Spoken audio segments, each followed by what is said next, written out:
സുരേഷേട്ട ഒരു കാര്യം ചോദിച്ചോട്ടെ, ഈ മുഖ്യമന്ത്രി പദത്തിലേക്ക് ഇനി പിണറായി വിജയൻ വരുന്നതിനോട് എന്താണ് അഭിപ്രായം? എന്തോ കുത്തി പറയുന്ന പോലെ എനിക്ക് ഫീൽ ചെയ്യുന്നുണ്ട് കേട്ടോ. കുത്തിയില്ലല്ലോ, കുത്താൻ പോണല്ലേ ഉള്ളൂ. കേരളം തകർത്തെന്ന് നിങ്ങൾക്ക് അറിയാൻ വയ്യാത്തോണ്ട് എന്ത് പറ്റിയടാ?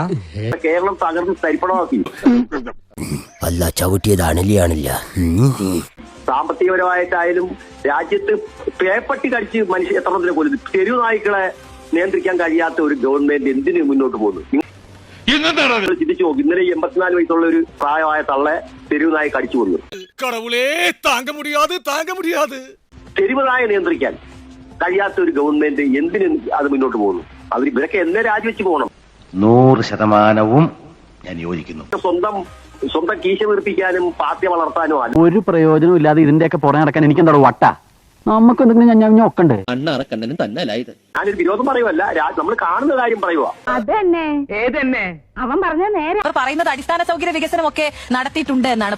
പ്രത്യക്ഷത്തിൽ അത് കാണാനുമുണ്ട് സംസ്ഥാന സർക്കാർ നടത്തിയിട്ടുള്ള വികസന പ്രവർത്തനങ്ങളെ. എന്താണ് മാറ്റം അനുസരിച്ച് എല്ലാ ലോകത്തും വളർച്ച ഉണ്ടായി. ഇത് വടി കൊടുത്ത് അടി വാങ്ങുന്ന പരിപാടിയാണല്ലോ ബാബു. 1950 ആണോ ഇങ്ങനെ ആയത്? അല്ല, 1950 അങ്ങനെ ആയിരുന്നു. ഇപ്പൊ 2025 ആയില്ലയോ? അപ്പൊ അത് പിന്നെ ലോകത്തിന്റെ വളർച്ചയാ. ഇപ്പൊ ക്ലിയർ ആയി. അല്ല ഡൗട്ട് അടിച്ച് പണ്ടടങ്ങി പോയനെ. അല്ലാതെ ഭരണത്തിന്റെ വളർച്ചയല്ല. കടം വാങ്ങിച്ച് വീട് വെച്ചിട്ട് വല്ല കാര്യമുള്ളൂ? പിന്നെ പലിശ കൊടുത്ത് നമ്മൾ മുടിയുമല്ലയോ?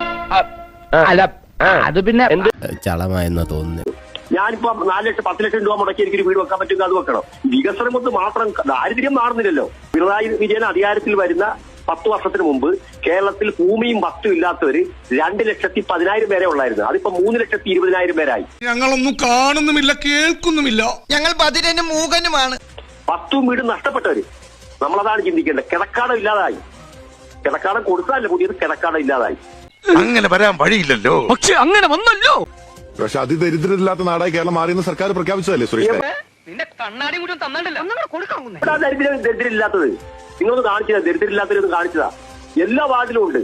പക്ഷെ അതിന് ഇപ്പൊ മോദി, നരേന്ദ്രമോദി പിന്നെ പണ്ട് ഒരു അമേരിക്കൻ നേതാവ് വന്നപ്പം ഡൽഹിയിലൊക്കെ വേലി കിട്ടി ടാർപ്പാളി എന്ന് പറയുന്ന പോലെ ശബ്ദം കൊണ്ട് ദാരിദ്ര്യം മാറ്റിയാൽ ദാരിദ്ര്യം മാറുമോ? ഈ രാജ്യത്ത് ഏറ്റവും കൂടുതൽ മോശപ്പെട്ട ഭരണമായിരുന്നു. കോമഡി പൊങ്കാലായിട്ട് അടിച്ചു കൊല്ലാൻ തോന്നുന്നു. മിണ്ടരുത്. ഇപ്പൊ PR വർക്കിന് വേണ്ടി ചെലവാക്കുന്ന പൈസ ഈ മാവിൽ സിവിൽ സപ്ലൈ കൊടുത്താൽ സിവിൽ സപ്ലൈ 10 കിലോ അരിക്ക് 1 കിലോ അരിക്ക് 10 കിലോ കുറയും. അങ്ങനെ പറഞ്ഞു കൊടുക്കണം.